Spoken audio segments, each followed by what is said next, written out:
Avatar: The Way of Water.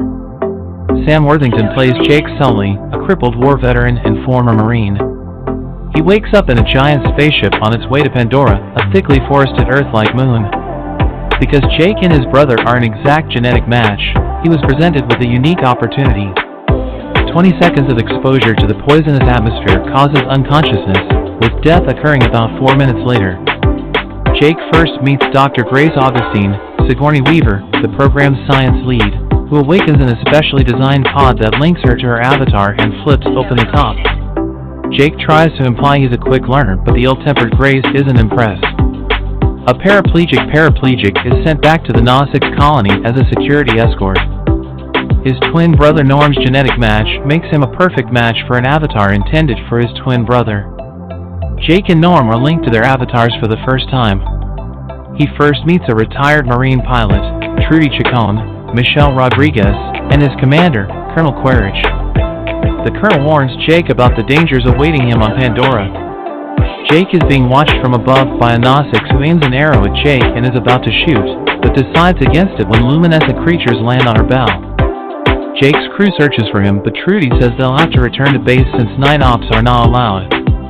Jake is stalked by a pack of viper wolves.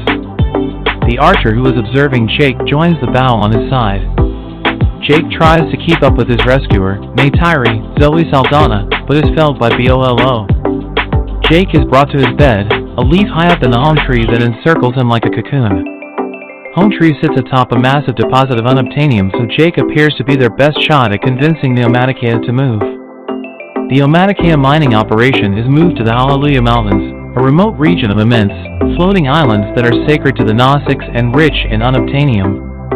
Jake must learn how to control his dire horse and bond with an important animal to become a Declan, a flying mountain banshee. Grace wants her turf away from the RDA officials and military types at the base and moves them out of the way. Jake and Neytiri are pursued and attacked by a creature known to the Neytiri as HAAWK. Jake makes the bond with the tendrils in his queue, and as he rides the flying animal he remarks that he's not much of a horseman, but he was born to do this. Neytiri leads Jake to a place of prayer, the Tree of Voices, where they use their cues to bond with the tree. Jake wishes to delay his departure because he's right at the point at which he's to be initiated into the tribe and become one of them. The Neytiri want war with the humans, but Grace and Jake argue against it. Grace reveals that Pandora's trees form a network that has more neural connections than exist in the human brain. Norm is arrested for trying to prevent soldiers from disabling their avatar forms. Jake summons his banshee and onto the back of the HAAWK as he tries to regain the Omaticaya people's trust. We first see Jake riding the HAAWK at the Tree of Souls in the Omaticayan ceremony. The Omaticaya are stunned to see their greatest legend come true. When he reaches Neytiri, Jake dismounts and makes his way through the crowd of Neytiri, awed, part before him. Jake and the Omaticaya believe that if they destroy the Tree of Souls, the Neytiri will go away and never come near this place again. Their plan is to turn a space shuttle into the carrier of a massive bomb. Neytiri appears and tells Jake that Isla does not take sides. Jake, riding the HAAWK, is pursued and shot at by Colonel Quaritch's Dragonfly ship. Trudy arrives and opens fire on the Colonel's command ship. Neytiri's banshee is shot down and killed. Norm's avatar is mortally wounded and he jumps back to his human form. Sute takes on the bomb ship and is killed in the attempt. Neytiri rejoins the fight with many other of Pandora's species behind her.